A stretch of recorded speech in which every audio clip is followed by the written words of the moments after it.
되게 하여 주옵소서. 이 시간 주께 맡겨드리며 구주 예수 그리스도의 이름으로 기도드립니다. 아멘. 할렐루야.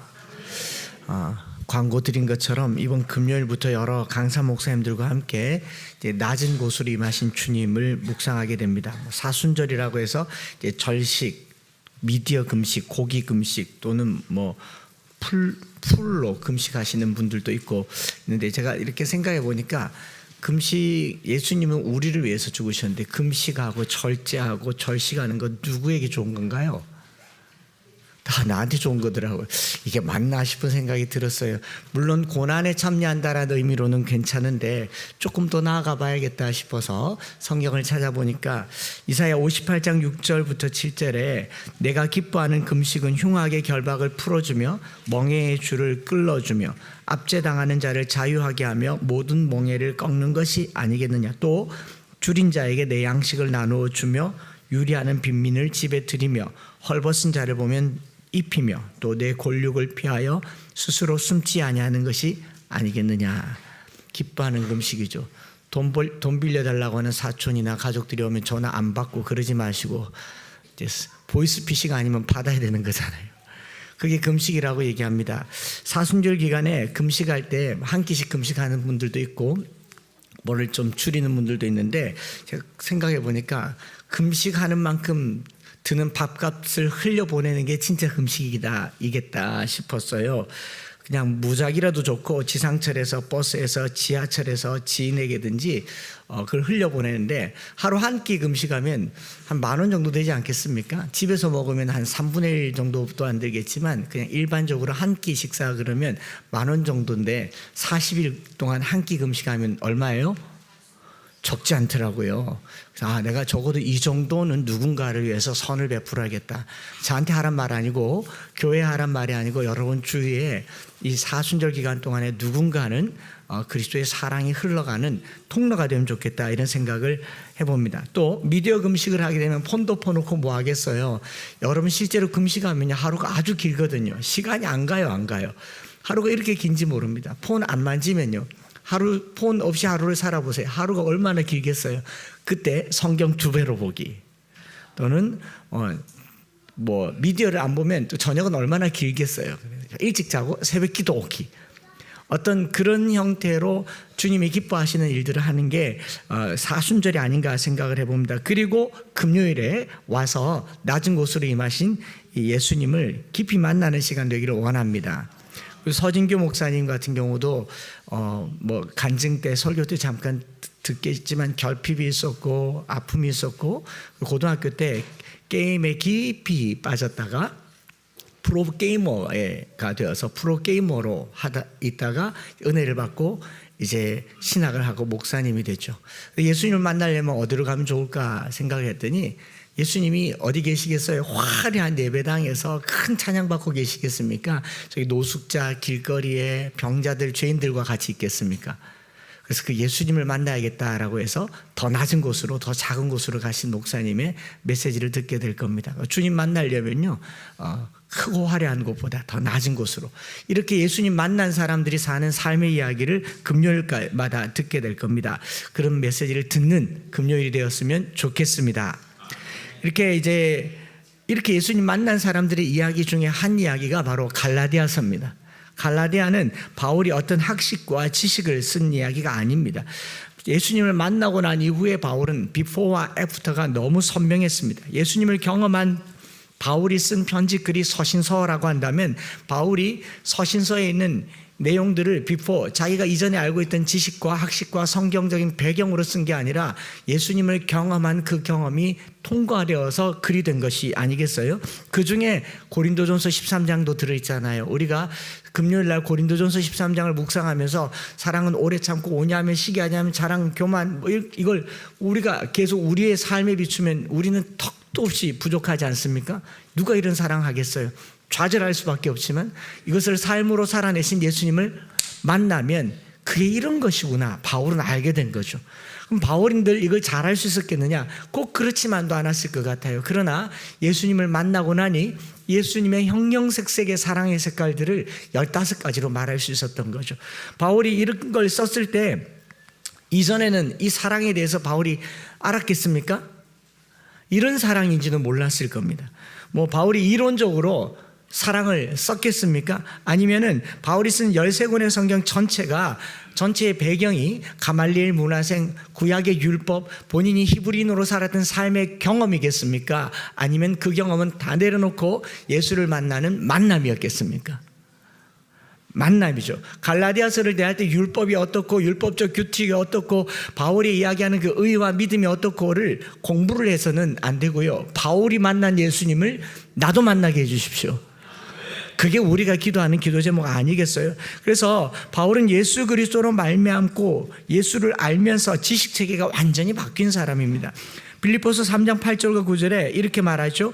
또한 모든 것을 해로 여김은 내 주 그리스도 예수를 아는 지식이 가장 고상하기 때문이니라. 어떤 어머님들이 암송학교 하면서 그러더래요. 목사님 영어 버전이 뭐 ESV가 요즘 좋다고 그러는데 NIV는 좀 잘못된 버전이 있다고 그러고 영어 뭐 이렇게 얘기하는데 제가 이렇게 듣기에는 영어 혹시 사대주의? 원문을 보시죠. 우리가 뜻을 알려고 할 게 아니라 그 본문이 기록된 주님을 만나기를 원합니다. 성경을 계속 파헤쳐서 성경을 알면 못해요. 살지를 못하는데 바울이 이걸 우리가 얼마나 어떻게 말했는지를 쓴 게 예수를 아는 지식이 가장 고상하기 때문에 그를 위하여 모든 것을 배설물로 여김은 그리스도를 얻는 시간 되기를 바랍니다.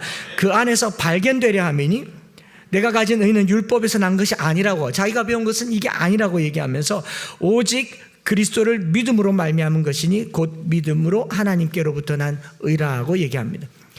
갈라디아서 2장에서도 그 의에 대해서 얘기할 때요, 바울이 머릿속에 있는 지식으로 얘기했다면 논쟁을 어마어마하게 했을 겁니다. 오늘 우리 교회가, 기독교 교회가 공부가 부족해서 이렇게 됐습니까? 성경 지식이 부족해서 세상 사람들에게 손가락질 당하고 비난당합니까?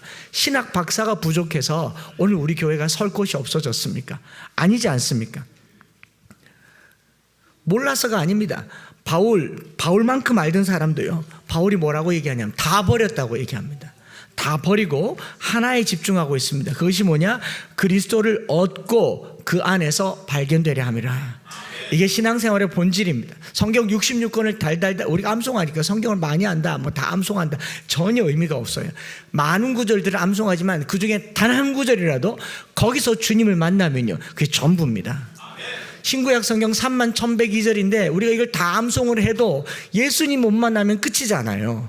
그러나 단 한 절, 마틴 루터가 한 절에서 종교개혁을 일으켰고요, 저 탕자였던 어거스틴이 단 한 절에서 성자가 되었어요. 오늘 우리가 성경을 알고자 하는 것은 성경에서 주님을 만나기 위함입니다. 바울이 그 주님을 만났다라는 것이죠. 사순절 기간에요, 그리스도를 더 깊이 경험하는 저와 여러분들이 되었으면 좋겠습니다. 누구에게든지요, 내가 만난 하나님을 전할 수 있어야 돼요. 내가 만난 예수님을 전할 수 있을 때 이 사모함과 열정으로 이 사순절이 가득 채워질 것이라 믿습니다.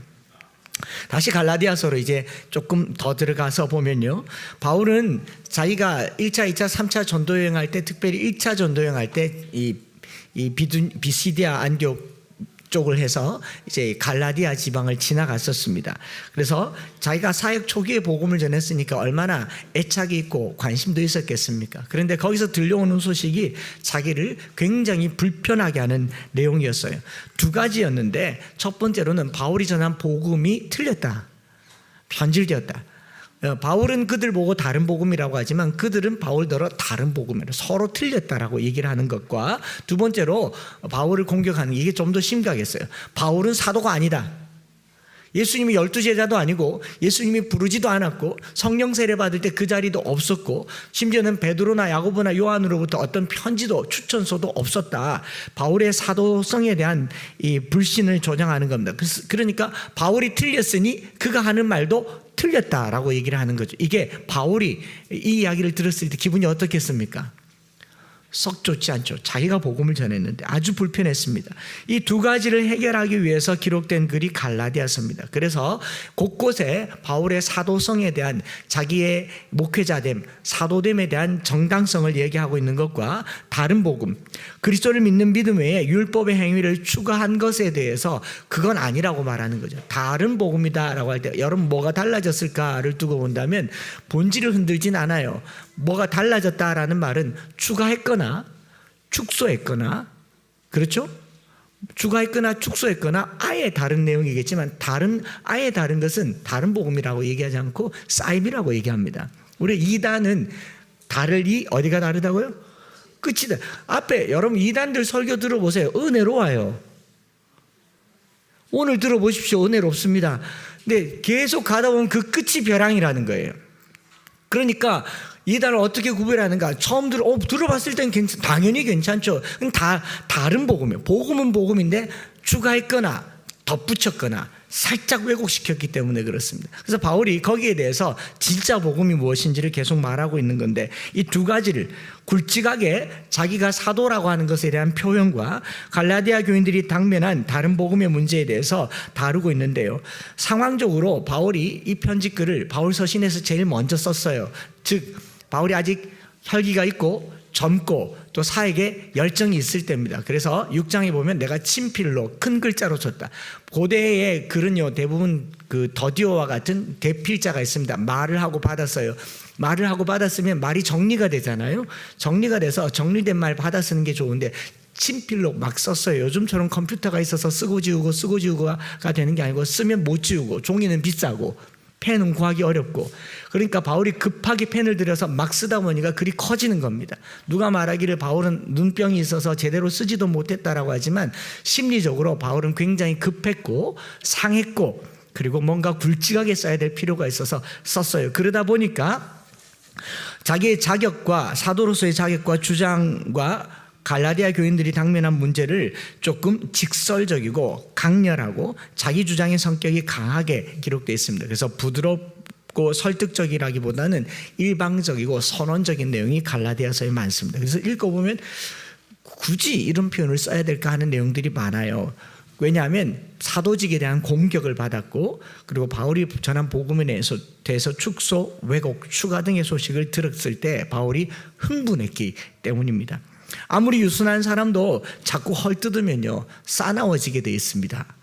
그렇지 않겠습니까? 얼마 전에 제 친구 목사가 그러더라고요. 한 목사 이렇게 이사 오면서 이런 일을 겪었는데 앞으로 이런 말들이 돌 수도 있으니까 각별히 조심해라 라고 얘기를 했는데, 아직까지는 잘 못 들어서 모르겠는데 어느 날 어느 순간인가 누가 저에 대해서 헐뜯기 시작하면 제가 지금 이런 표정으로 앉아서 이렇게 서서 이렇게 설교하겠습니까? 좀 싸나워지겠습니까? 싸나오지. 사람들이 이렇게 말하던데요. 그거 아니거든요. 그럴 수 없습니다. 어떻게 그럴 수 있어요? 라고 말하지 않겠냐고요. 바울이 사나워 있어요. 지금 싸나워져 있는 거죠.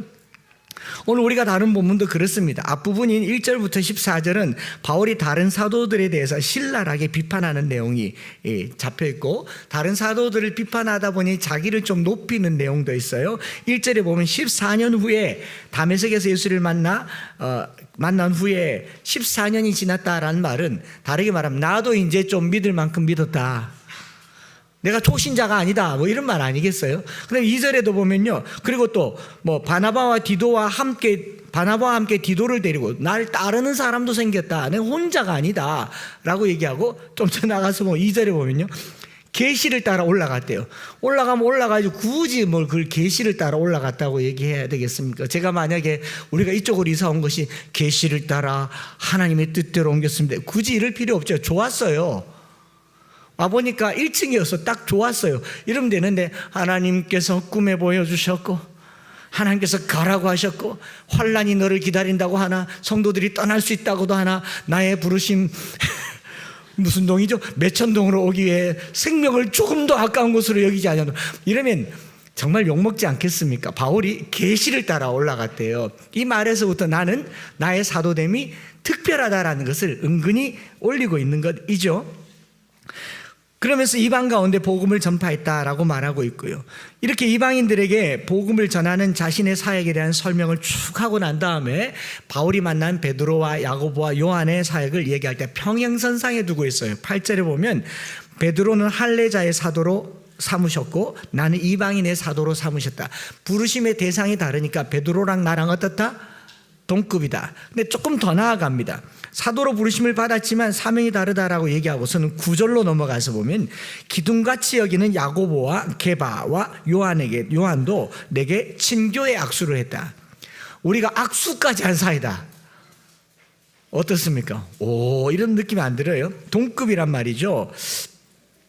바울은 여기서 그치지 않고요. 심지어 당시 초대교회가 가장 비중 있게 여겼던 사도 베드로를 대놓고 책망한 이야기가 11절부터 13절까지 있잖아요. 베드로도 나한테 걸리면 꼼짝 마.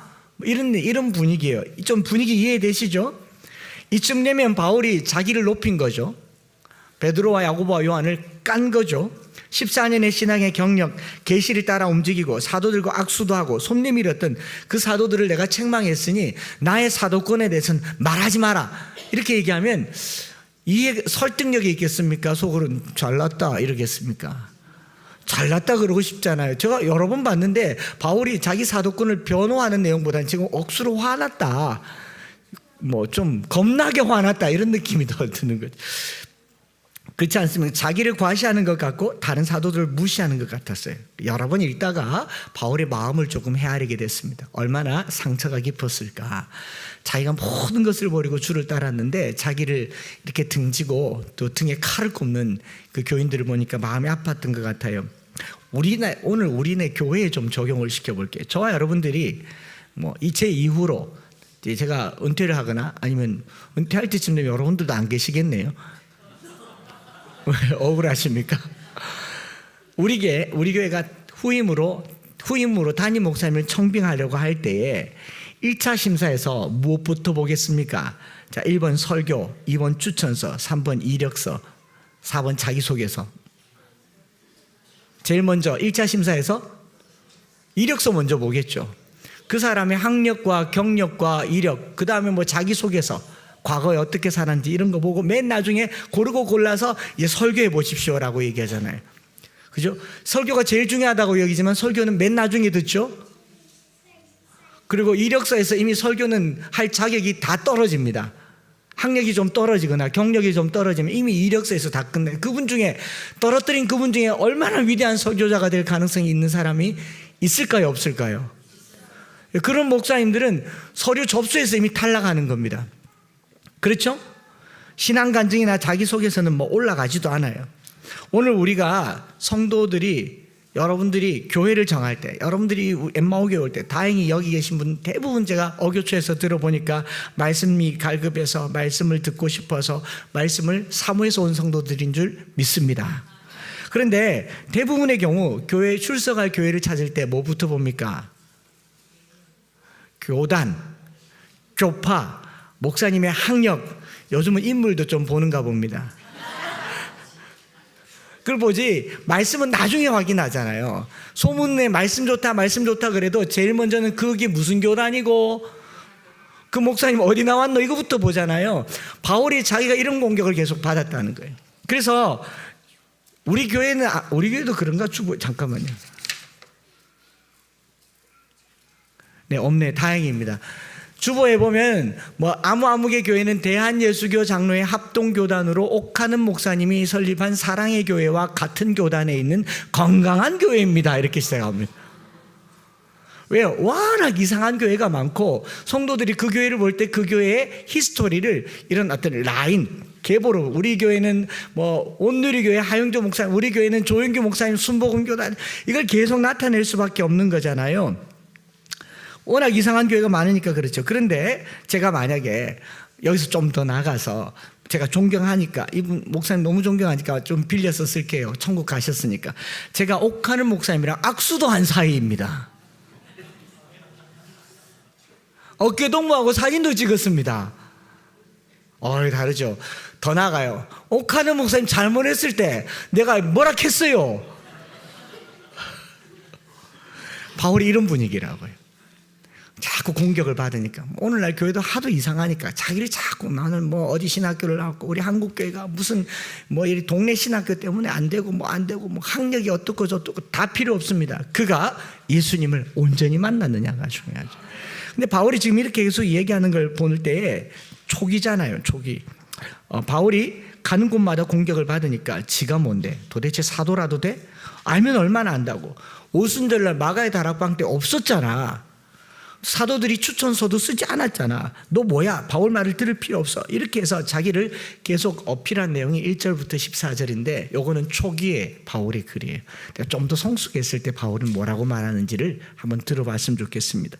고린도전서 15장 5절부터 10절에 게바에게 부활하신 주님께서 게바에게 보이시고 후에 12제자와 그 후 500여 형제에게 일시에 보이셨나니 그 중에 대다수는 살아있고 어떤 사람은 잠들었으며 그 후에 야고보에게도 보이셨으며 그 후에 모든 사도에게와 맨 나중에 만삭되지 못하여 난 자 같은 내게도 보이셨느니라. 나는 사도 중에 가장 작은 자니라.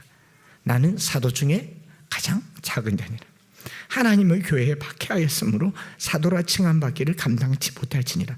그러나 내가 나 된 것은 하나님의 은혜로 된 것이니 내게 주신 그의 은혜가 헛되지 아니하여 내가 모든 사도보다 더 많이 수고하였으나 내가 한 것이 아니요 오직 나와 함께 하신 하나님의 은혜로다.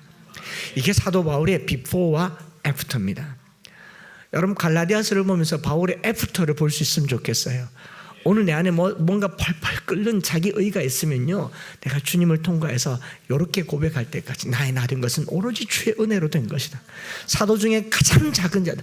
갈라디아에서는 베드로는 내가 뭐라 했다니까 이렇게 얘기하더니 나중에 고린도서 나야말로 가장 죄인 중에 괴수다라고 말하잖아요. 저도 이렇게 생각해 보면요, 고린도전서 13장에 장성한 사람이 되어서는 어린아이를 버려놓으라라고 얘기했잖아요. 한 40대 때, 30대 후반 40대 때 목회할 때요, 여러분 자신 있었어요. 말빨 좋죠. 말씀 좋죠. 우리 교인들이 아멘 안 해주시네. 인물 좋죠. 키도 180cm 조금 안 되죠. 누가 실물로 보고는 많이 안 되네요 그러더라고요.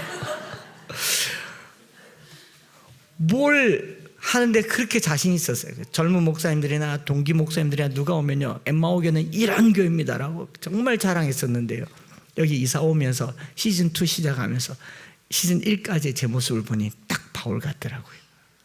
제가 그런 사람이었습니다. 잘나서 자기를 한껏 드러내는 사람이었습니다.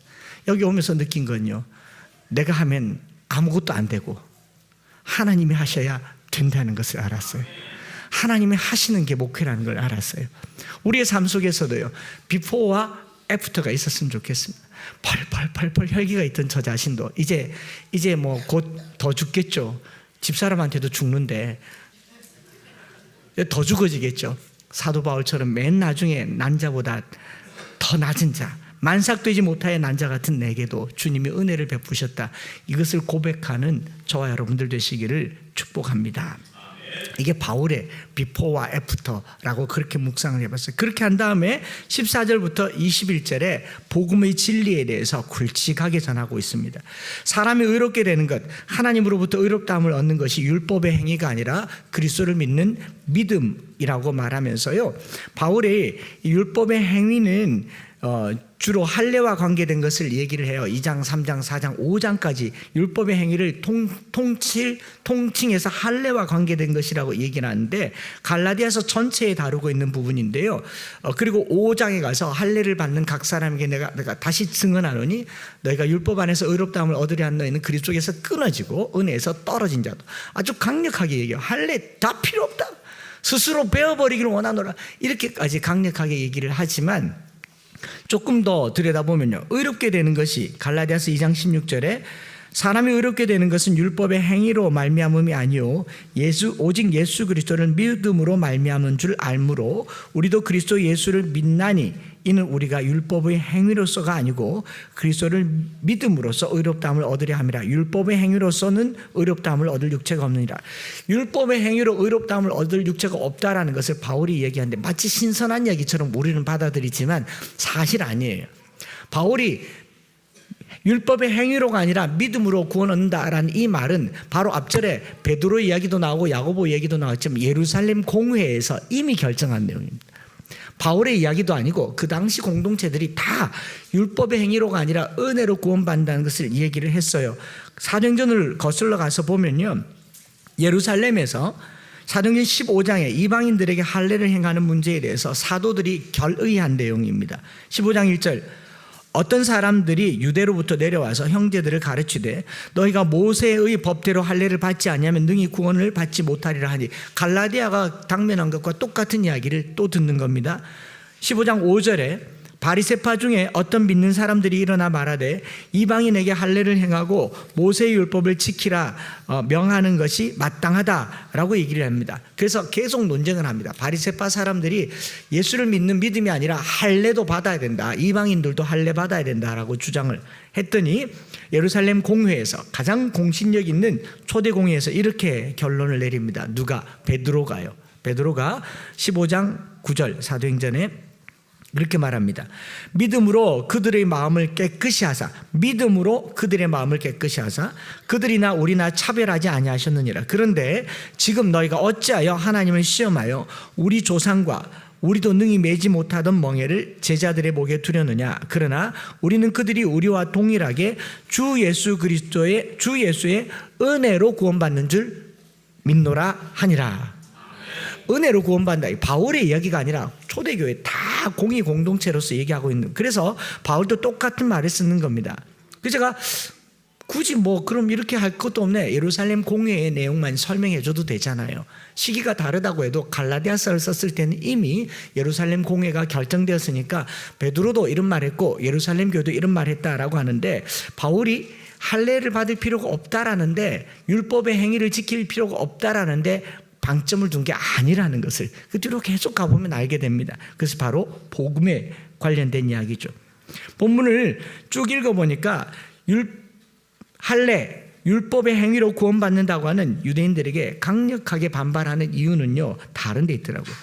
갈라디아서가 말한 율법의 행위는 주로 할례를 지키는 것과 유대인들의 전통, 율법을 지키는 것과 관련되어 있는데, 바울이 율법의 행위를 지키지 않아도 된다라고 말하는데 포커스를 맞춘 게 아니고요. 제가 사순절이라서 한 주간을 이 말씀을 묵상해 보니까 이런 질문이 생기더라고요. 잘 한번 스스로 물어보세요. 할례 받는 삶과 십자가에 못 박히는 삶 중에 뭐가 더 어렵습니까? 할례가 어렵습니까? 십자가가 어렵습니까? 훨씬 어렵죠. 십자가를 딱 대놓고 보니까 할례가 아무것도 아니에요. 그것 때문에 얘기할 게 아니더라고요. 십자가에 못 박히는데 할례가 소용이 있겠는가? 할례를 안 받아도 된다는 생각보다 바울은 더 나갑니다. 십자가에 못 박히라고 얘기합니다. 이건 어려운 이야기예요. 십자가에 자신을 못 박는 삶에 대해서 묵상을 해보았습니다. 율법보다 더한 삶을 살아라는 겁니다. 율법의 행위를 없애자는 게 아닙니다. 할례를 받지 말자라는 게 아니라 십자가를 따르는 삶이 할례 받는 것보다 훨씬 더 고통스럽고 훨씬 더 고난이라고 말하는 거예요. 앞으로 계속 보겠지만요, 이 할례와 관련해서 사도 바울은 갈라디아 5장에 이렇게 말합니다.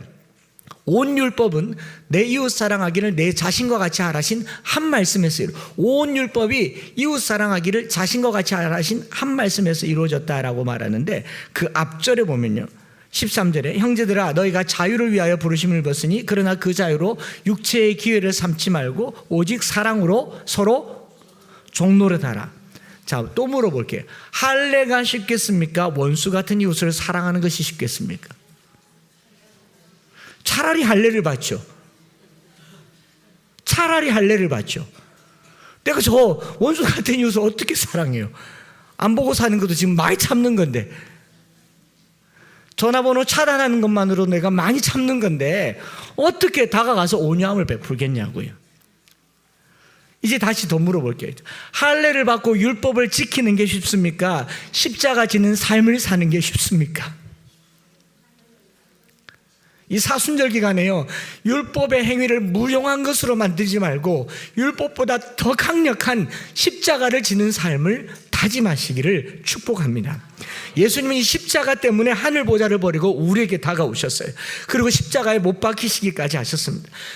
십자가에 못 박히시기 위해서 그날 어느 날 갑자기 십자가에 못 박힌 게 아니라 그 공생애를 지내는 3년 동안 매일같이 기도했어요. 뭐라고요?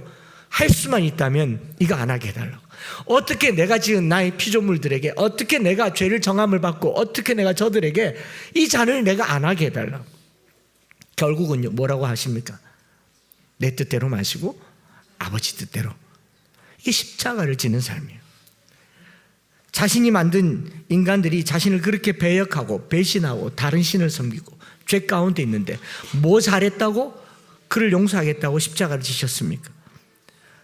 더구나 병든 자에게 가까이 갔고 가난한 자에게 적극적으로 다가갔습니다. 다른 사람들은 부정하여질까 봐 시신에 손도 대지 않았고, 부정하여진다고 이 나 환자들에게 가까이 가지도 않았지만 나병 환자, 눈먼 자, 저는 자들에게 가까이 다가가셔서 고치시고 벗이 되어 주셨습니다. 오늘 우리가 십자가를 경험한다면 노숙자들에게 나가봐야죠. 가난한 자들의 삶에 다가가 봐야죠. 그게 쉽겠습니까? 그게 어렵겠습니까? 할례 받는 게 어렵겠습니까? 바울이 받은 은혜는요, 아주 값비싼 은혜였어요. 거기에 비하면 율법은 아무것도 아니기 때문에, 바울이 경험한 십자가는 너무너무 고귀하고 생명이기 때문에 율법의 가치가 단 하나도 1도 들어올 자리가 없었기 때문에 그렇습니다. 여러분, 예수님께서 보여준 십자가의 사랑은요, 율법의 단 한 조각도 채울 수 없는 위대하고 놀라운 사랑입니다.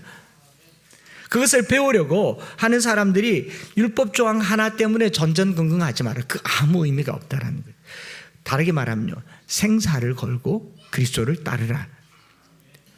그게 갈라디아서 2장 20절이라는 겁니다. 여러분, 살 좀 찌고 몸이 좀 불편해서 무릎도 아프고 관절도 아파서 살 빼고 운동하는 건요, 그냥 할 수 있어요. 그것도 어려워서 되게 애를 쓰는데, 그런데요, 죽을 병이 걸려서 운동하는 사람들은요, 이거 안 하면 죽는다라는 소리 들었을 때 운동하는 사람들은 눈빛이 다릅니다. 생사를 걸고 하는 거예요. 그렇지 않습니까? 좀 더 나은 삶을 살려고 운동하는 거는 그냥 하다 말다 할 수 있어요. 그러나 목숨을 걸고 운동해야 되는 사람들이 있어요. 오늘 우리가 그리스도를 따르기 위해서 내 목숨을 걸어야 된다는 거죠. 한 주 내내 고민했습니다. 내가 그리스도와 함께 십자가에 못 박혔나니, 나는 이것을 글로만 읽고 있는 것은 아닌가? 나는 정말 그리스도와 함께 죽었는가? 아직도 1절부터 13절에 나와 있는 사도 바울처럼 펄펄 끓어서 날뛰고 있는 것은 아닌가? 그래서 사도 바울이 말하기를요, 십자가를 진다는 게 당신에게 어떤 의미가 있는가 물어봅니다. 한 주간 계속 물어보세요. 십자가를 진다는 게 어떤 의미인가? 그냥 조금 손해보고 조금 고난당하고 그런 의미가 아닌 것 같습니다. 빌립보서 1장 29절에 바울은 이렇게 말하죠. 그리스도를 위하여 너희에게 은혜를 주신 것은 다만 그를 믿을 뿐 아니라 또한 그를 위하여 고난도 받게 하려 하심이니라. 이것이 복음과 함께 고난받는 삶의 메시지입니다. 십자가는요, 우리로 하여금 이 땅에 편안하고 안락한 삶으로 초대하지 않습니다. 더 많은 손해와 더 많은 갈등과 더 많은 아픔을 내 몸에 다 지는 것을 말합니다. 그래서 갈라디아서 2장 20절을 같이 한번 암송해 봤으면 좋겠습니다. 천천히 시작. 내가 그리스도와 함께 십자가에 못 박혔나니 그런즉 이제는 내가 사는 것이 아니요 오직 내 안에 그리스도께서 사시는 것이라. 이제 내가 육체 가운데 사는 것은 나를 사랑하사 나를 위하여 자기 자신을 버리신 하나님의 아들을 믿는 믿음 안에서 사는 것이라. 이 믿음이라고 하는 게 바로 은혜로 주어졌다고 바울은 말하죠. 내가 믿는 거 아니에요. 에베소서 2장 8절에 너희가 그 은혜를 인하여 믿음으로 말미암아 구원을 받았나니 이것은 너희에게서 난 것이 아니요 하나님의 선물이라. 이 믿음조차도 내가 하는 게 아니더라고요. 그러니까 바울은 사람이 뭔가를 열심히 해서 할례를 받고 율법의 행위를 지키는 것이 아니라 하나님의 그 은혜를 경험한 거예요. 바울이 다메섹 도상에서 예수님 만나려고 주님 옷이 없어서 제가 다메섹으로 가니까 담에서 가니까 와달라고 그렇게 해서 만났습니까? 아니, 전혀 다른 방향으로 갔는데 느닷없이 주님이 찾아오셨잖아요. 처음에는 불편했어요. 네가 박해하는 예수라. 왜 나를 박해하느냐. 너무너무 속상했어요. 그런데 예수님을 딱 만나고 나니까 내게 와준 예수님이 너무 고맙잖아요. 나를 만나주신 예수님이 너무 감사하잖아요. 그 감사를 바울이 믿음이라고 얘기해요. 내가 노력해서 믿는 거 아닙니다. 믿음을 키우게 해달라고 키워지는 게 아닙니다. 은혜로 말미암아 믿음으로 구원을 얻었다. 선물이다. 그래서 우리가 은혜를 누리려면요, 이렇게 생각해 보았어요. 말씀 마무리할 텐데, 값싸게 받은 것과요, 값없이 받은 것은 개념이 다릅니다. 여러분, 싸게 샀다 하는 거하고 거저 받았다라고 하는 건 어떻습니까? 싸게 샀다라는 건 거기 내 의가 조금 들어있는 거예요. 할례는 그런 겁니다. 십자가는요, 거저 받은 겁니다. 우리가 율법 행위를 좀 지킴으로 구원받는다. 주일날 교회 가고 11조하고 봉사하고 출석함으로 구원받는다는 것은 싸게 사는 겁니다. 구원을. 그것이 마틴 루터나 보네퍼가 이야기하는 값싼 은혜라고 하는 거예요. 값싼 은혜는요, 내가 뭔가를 하나를 더함으로 그것이 내게 은혜가 된다라고 생각하는 건 싸구려 은혜예요. 진짜 은혜는요. 왜 값이 없느냐 하면 너무 비싸기 때문에, 값을 매길 수가 없기 때문에 값없이 받았다라고 얘기하는 거예요. 그리고 그 값은 우리가 갚을 수 없기 때문에 거저 받았다라고 하는 거예요. 단 하나만큼이라도 갚을 능력이나 자격이나 공로가 없습니다. 그래서 토탈 디프레비티, 전적으로 부패한 저와 여러분들이 하나님 앞에 거저 받은 은혜가 바로 십자가라는 거죠. 오직 하나님의 은혜로만 되는 겁니다. 이 사순절 기간에 십자가를 묵상하면서요, 오직 주의 은혜로. 여러분, 예수 믿은 게 미안합니다. 여러분 발로 왔고 여러분 차 타고 왔지만요, 여기 이 자리에 앉아 있는 게 하나님의 은혜라는 것을 잊지 마시기 바랍니다. 단 한 걸음도 못 옮겨올 거예요. 주님이 그렇게 해주시지 않았다면. 십자가를 진다는 거예요. 율법도 못 지키는데 십자가를 어떻게 지겠습니까? 근데 하나님이 하게 하시면 그것이 가능할 거라 믿습니다. 말씀 마치면서요, 가끔 목사님들이나 아니면 심지어 성도들이 목회가 어렵지 않습니까? 라고 말한다면 그건 자기가 해서 그럴 거예요. 목회는요, 영광스러운 일입니다. 왜냐하면 은혜로 하기 때문에. 다시 하라고 해도요, 할만해요. 누가 저보고 바쁘죠? 피곤하죠? 아니요, 너무 좋아요. 하나님이 쓰시니까 너무 좋아요. 하나님 안 쓰면요, 배나 두룩두룩 끼우고 성도들이랑 밥 먹으러 다니고 놀러 다니겠죠. 맨날 예배 드립니까? 신방도 예배 잠깐이고 밥이 다잖아요.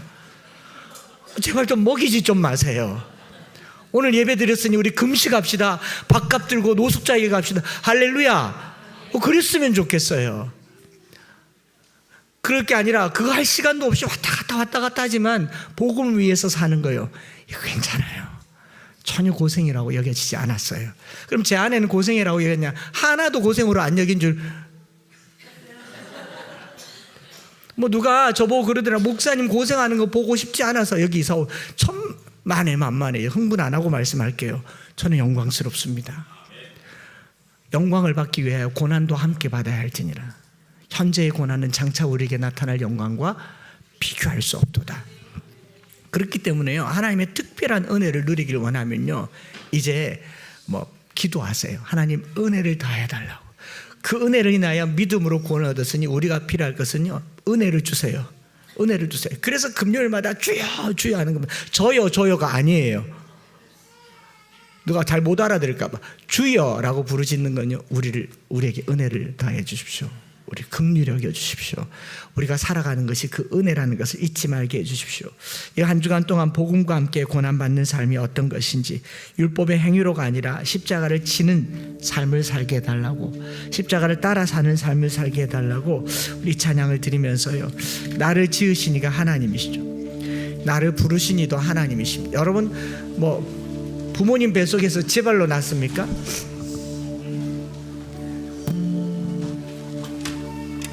오늘 신생아가 왔으니까 물어볼게요. 윤희가 엄마 아빠에게 꿈에 나타나서 나 좀 낳아달라고 그러고 났어요?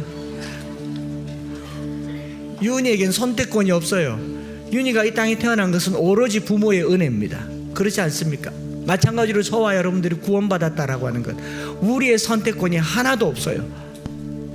하나님 은혜입니다. 그 은혜로 믿음으로 구원받았으니 우리는 어떻게 살아야 하는가? 십자가를 따르는 삶을 살아요. 율법이 아니라 십자가를 지는 삶을 살아야 돼.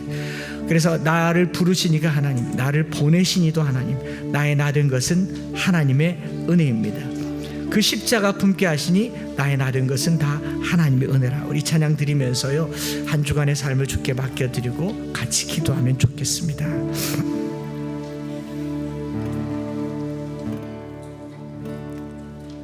나를 지으신 이가 하나님, 나를 부르신 이가 하나님, 나를 보내신 이도 하나님, 나의 나 된 것은 다 하나님 은혜라. 우리 다시 한번 나를 지으신 이가 하나님, 나를 부르신 이도 하나님, 나를 보내신 이도 하나님, 나의 나 된 것은 다 하나님 은혜라. 나의 달려갈 길 다가도록, 나의 마지막 꿈 다하도록, 나로 그 십자가 품게 하시니, 나의 나 된 것은 다 하나님 은혜라. 한량없는 은혜, 갚을 길 없는 은혜,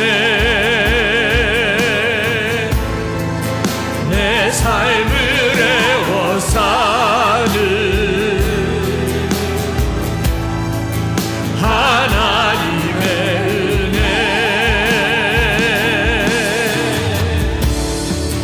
나 주저함 없이 그 땅을 밟은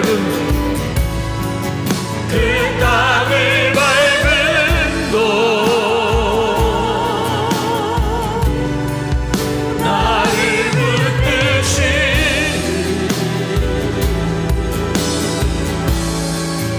하나님의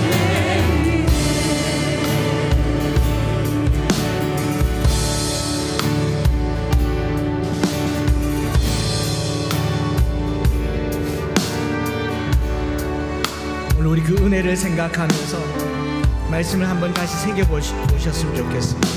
은혜를 따르는 삶, 십자가를 따르는 삶이라고 하는 게 율법과 비교가 되겠습니까?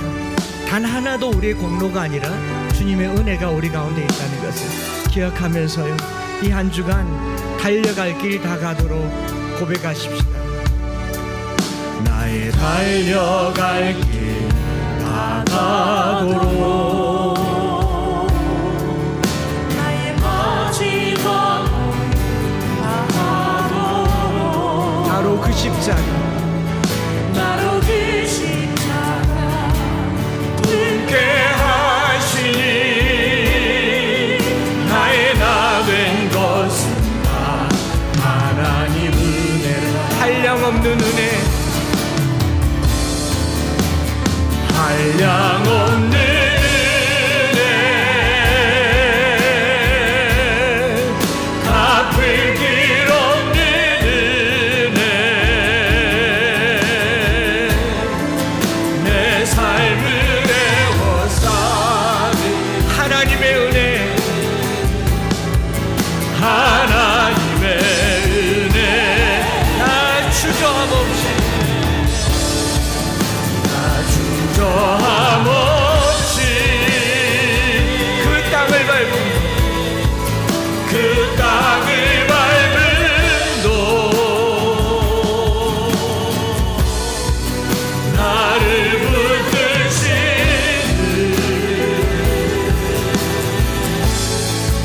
하나님, 내가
내가 믿고 또 의지함.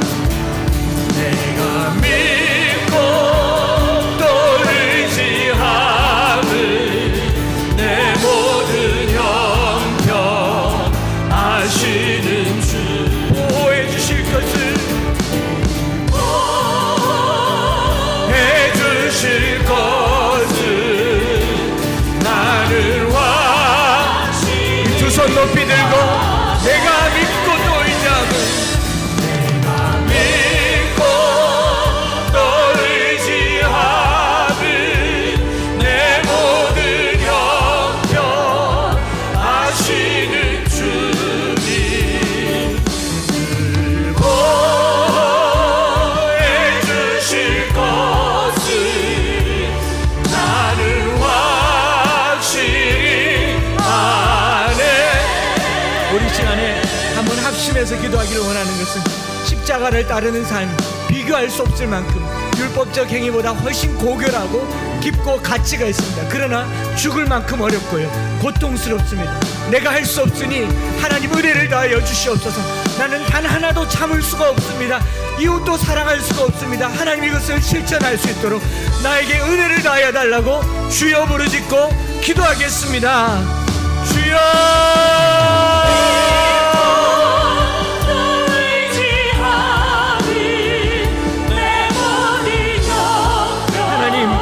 은혜로 말미암아 구원을 얻지만 십자가를 따르는 삶조차도 내가 살 수 없고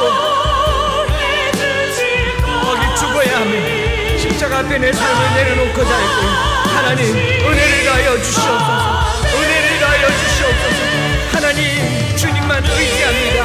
우리에게 은혜를 다하여 주셔서 믿음에 이르게 하시고 그 은혜로 인하여 믿음으로 구원을 얻는다니 하나님의 선물을 다하여 주시옵소서. 사순절 기간에 십자가를 따르기를 원합니다. 십자가를 묵상하기를 원합니다. 십자가의 삶을 살기를 원합니다. 더 낮은 곳으로, 더 가난한 곳으로 내려가게 하여 주시옵소서. 하나님 아버지, 율법의 행위를 지키지 말자가 아니라 십자가를 따르는 삶이 얼마나 고결하고 그걸로 충분하다 못해 넘친다는 것을 바울이 경험했던 것처럼 우리도 경험하게 하여 주옵소서. 십자가를 묵상하고 난 후에야 신앙생활이 제대로 되는 것을 보게 하여 주옵소서. 그냥 시간을 지키고 예배를 지키고 주님 주신 규칙을 지키려고 교회 다니는 것이 아니라 십자가를 경험하고 나니 없던 규칙도 만들어서 저 원수 같은 이웃도 사랑하게 하여 주시고 가난한 자들의 벗이 되게 하여 주시고 주님이 살았던 삶을 내 삶에 어떻게 하면 실천이 되게 할까 고민하게 하여 주시옵소서. 사람의 힘으로 능으로 되지 않아서 주여 은혜를 구합니다. 은혜를 다하여 주시옵소서. 은혜로 감당하게 하여 주시옵소서. 나의 육체의 정욕과 안목의 정욕과 이생의 자랑으로는 단 하나도 실천할 수가 없습니다. 주여 우리에게 은혜를 다하여 주시옵소서. 매일매일 기도하며 주님 앞에 엎드려오니 하늘의 은혜로 이 하루를 한 주를 살게 하여 주시옵소서. 주님의 예물을 구별하여서 드립니다. 우리가 물질을 가지고 살지만 하나님의 은혜로 산다는 것을 신앙으로 고백합니다. 하나님 우리에게 조금 더 물질이 있으면 조금 더 나은 삶을 살겠지만 주님께 드림으로 그 빈자리를 주님으로 가득 채우는 사랑하는 성도들의 삶에 성령으로 충만하게 하여 주시옵소서. 우리의 형편을 아시는 주님, 주님 우리를 돌보아 주시고 인도하여 주시고 함께하여 주시옵소서. 구주 예수 그리스도의 크신 은혜와 아버지 하나님의 변함없으신 사랑하심과 성령 하나님 위로 교통 충만 역사하심이 주님 은혜를 간절히 구하며 한량없는 그 은혜로 살고 그 은혜로 말미암아 십자가를 지는 십자가 안에 죽는 삶을 살기를 소망하는 사랑하는 모든 성도들 위해 이제로부터 영원토록 함께 있을지어다. 아멘.